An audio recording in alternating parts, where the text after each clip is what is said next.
Значи, не съм тук, да ви разкажа за една случка, която ми е много интересна. И не мога да я обясня по всеки начини, обаче не мога да я обясня.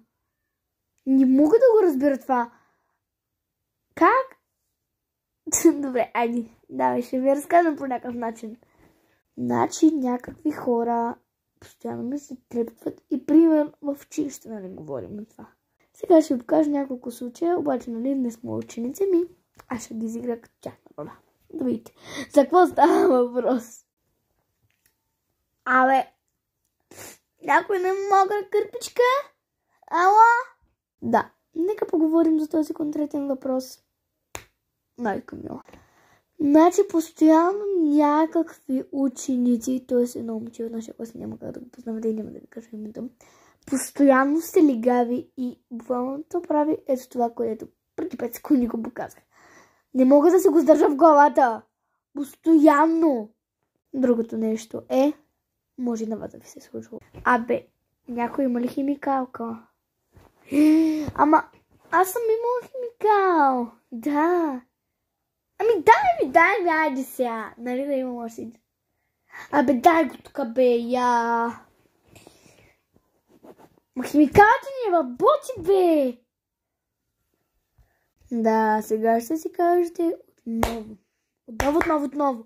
Как така може някой буквално да си позволи първо да пита за химикал, после да каже, че има химикал и после да каже, че нашия химикал не работи.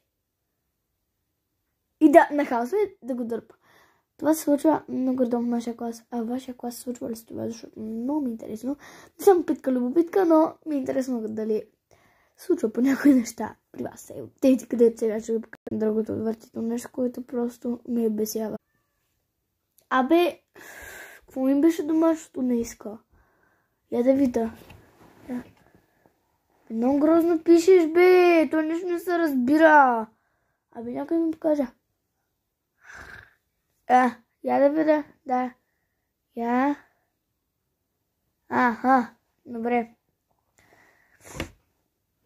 А пък ти пък кома гледаш?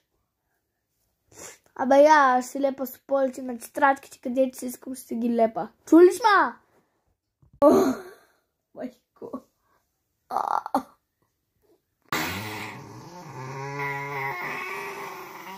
Трепияно бели ме! Моя трепиле! Някакви ще липат с полите на моите тетрадки.